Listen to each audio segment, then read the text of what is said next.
सभापति महोदय, मैं कहना चाहता हूं कि केवल नारे लगाने से ही काम नहीं चल सकता है। आज आवश्यकता इस बात की है कि ऐसे महत्वपूर्ण प्रश्नों पर सारे राजनीतिक दल आपस में मिल बैठकर गंभीरता पूर्वक विचार करें। कम से कम देश के हित के मामलों पर हमें एक होकर काम करना चाहिए। यह अच्छी बात है कि माननीय सदस्यों ने इस प्रस्ताव पर अपने विचार गंभीरता के साथ प्रकट किए हैं। आज हमारे राष्ट्र की एकता को खतरा पैदा हो गया है और देश में ऐसे तत्व पैदा हो रहे हैं जो देश की व्यवस्था को छिन्न भिन्न कर देना चाहते हैं।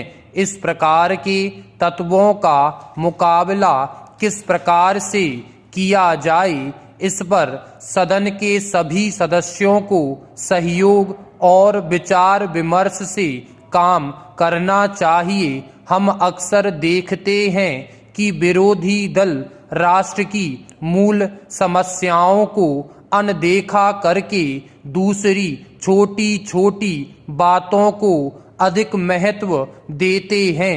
हमें विचार करना चाहिए कि वे क्या कारण हैं जिनकी वजह से हमारे देश में क्षेत्रीय प्रश्नों को लेकर और भाषा के प्रश्नों को लेकर हमारे नागरिक आपस में एक दूसरे के विरुद्ध लड़ रहे हैं।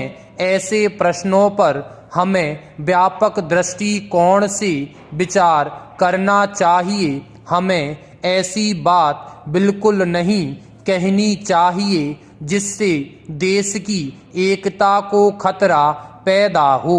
आज हम देख रहे हैं कि हमारे पड़ोसी देश एक तरफ तो आतंकवादियों को बढ़ावा दे रहे हैं और दूसरी ओर हमारी सीमाओं पर विवाद जारी रखे हुए हैं। आज हम इस बात को महसूस करते हैं कि क्षेत्रीय भाषाओं और क्षेत्रीय नारों को देने वाले दलों का गठन हो रहा है।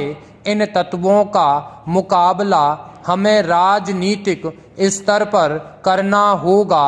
यह बात बिल्कुल ठीक है कि हमारे देश के अंदर जो परिस्थितियां पैदा हुई हैं और जो प्रश्न खड़े हुए हैं वे ऐसे हैं जिनके बारे में अलग अलग राय नहीं हो सकती हैं। आज देश के अंदर क्षेत्रीय संतुलन नहीं है। देश में लोगों के ऐसे वर्ग हैं जिनकी प्रगति दूसरों के मुकाबले में बहुत कम हुई है और इसको लेकर आज उनके अंदर एक असंतोष की भावना पनप रही है। आज भी हमारे देश में कुछ ऐसे लोग हैं जिनका आर्थिक और सामाजिक रूप से शोषण हो रहा है। मैं तो यह महसूस करता हूँ उनका राजनीतिक शोषण भी हो रहा है। यही कारण है कि वे लोग गलत दिशा में जा रहे हैं। हमें उन्हें सही दिशा में लाना है।